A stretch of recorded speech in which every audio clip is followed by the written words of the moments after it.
Tinggalkan hiruk-pikuk di luar sana. BYD dengan dual mode teknologi menghadirkan getaran dan suara mesin yang minim hingga kabin yang kedap suara.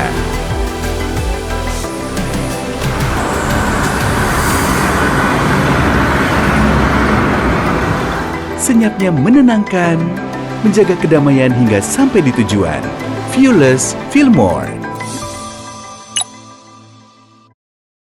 Ya pemirsa, suasana pidato Kim Jong-un mendadak tegang setelah terdengar suara ponsel berdering di tengah acara yang dihadiri petinggi militer.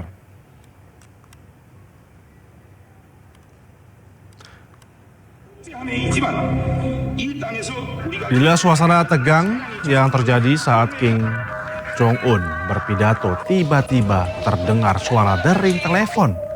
Sontak pidato berhenti dan pemilik handphone yang merupakan prajurit panik.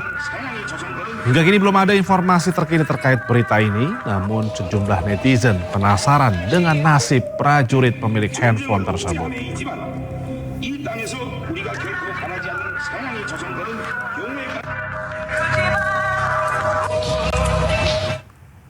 Ya pemirsa, informasi pilihan hari ini akan tersaji di segmen Sindo News 5 bersama rekan kami sekaligus menjadi penutup Sindo malam hari ini.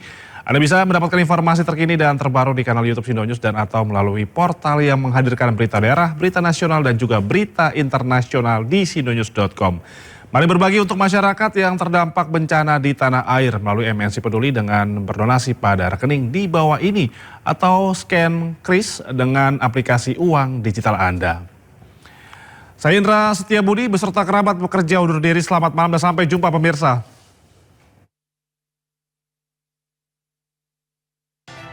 Dan berikutnya pemirsa Anda menyaksikan Sindo News 5, saya Yudi Handoyo dan inilah selengkapnya.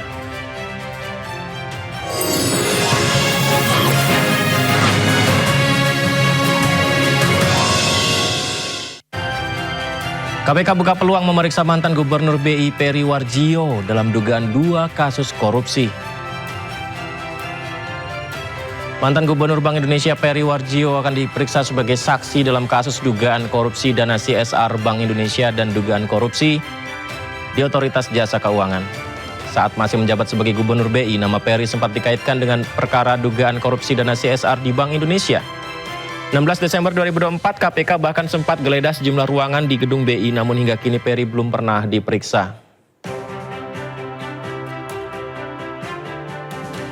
Sementara itu, juru bicara KPK Budi Prasetyo menyebut setiap pemanggilan saksi dilakukan demi mencari keterangan dalam upaya mengungkap perkara.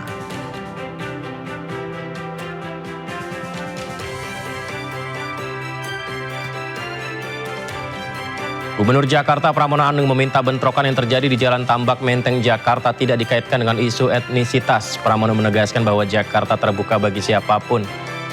Menurut Gubernur, persoalan di Matraman merupakan fakta yang terjadi di lapangan dan harus diselesaikan dengan kepala dingin. Pramono mengajak seluruh pihak untuk menahan diri agar tidak memperluas konflik. Pramono kembali menegaskan Jakarta harus jadi kota yang aman dan damai bagi siapapun dan minta seluruh masyarakat berperan menjaga kondusivitas.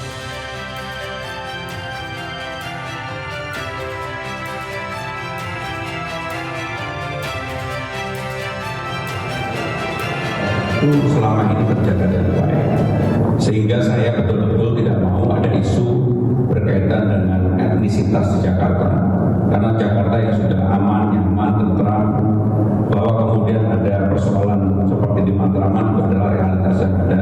Tetapi saya meminta kepada semuanya untuk menahan diri dan kita menyelesaikan dengan kepala dingin. Mudah-mudahan Jakarta tetap aman, nyaman dan terbuka bagi siapa saja. Terima kasih. Hari ini Presiden Prabowo melantik ribuan lulusan IPDN di Jatinangor, Kabupaten Sumedang, Jawa Barat. Dalam rangkaian acara, Presiden juga memberikan penghargaan pada 10 lulusan terbaik. 1.204 lulusan sarjana terapan Institut Ilmu Pemerintahan Dalam Negeri dilantik langsung oleh Presiden Prabowo Subianto.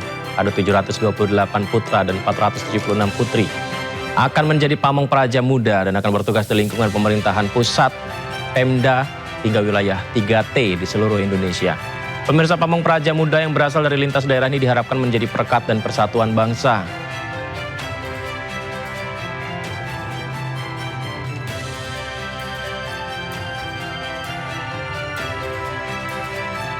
Sidang pra-peradilan jilid ketiga Roy Suryo kembali digelar Pengadilan Negeri Jakarta Selatan. Sebelumnya sidang ditunda karena ketidakhadiran pihak kejaksaan selaku turut termohon.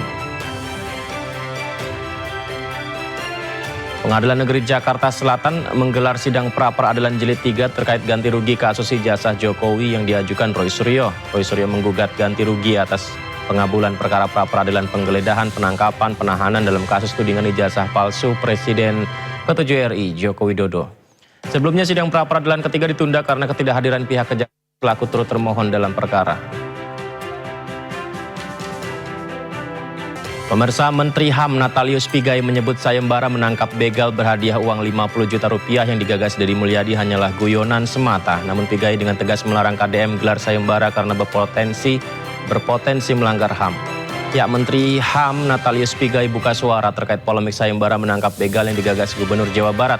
Pigai justru menyebut sayembara menangkap begal sekedar guyonan khas Deddy Mulyadi dan tidak perlu ditanggapi serius. Padahal sayembara itu sudah berlangsung dan timbulkan polemik juga banyak dikritik publik.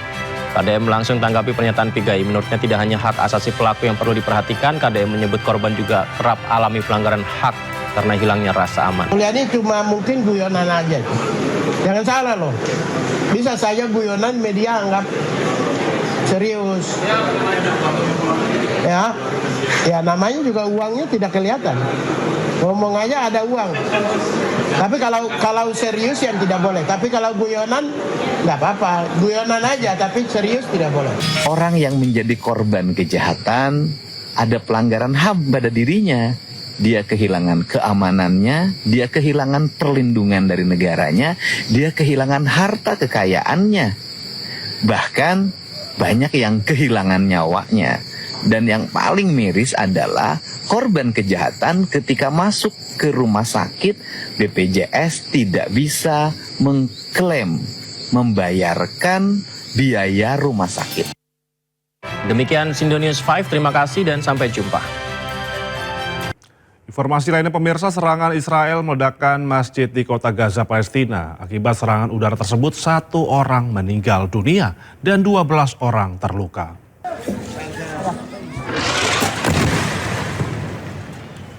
Ledakan besar terjadi di Masjid Al-Mutakin di tengah kamp pengungsian di kota Gaza. Ledakan merusak tenda pengungsian, satu-satunya tempat tinggal warga Gaza. Warga berlarian keluar dari tenda, berusaha menyelamatkan diri setelah rudal menghantam bangunan masjid. 1 orang tewas dan 12 orang terluka akibat serangan udara tersebut.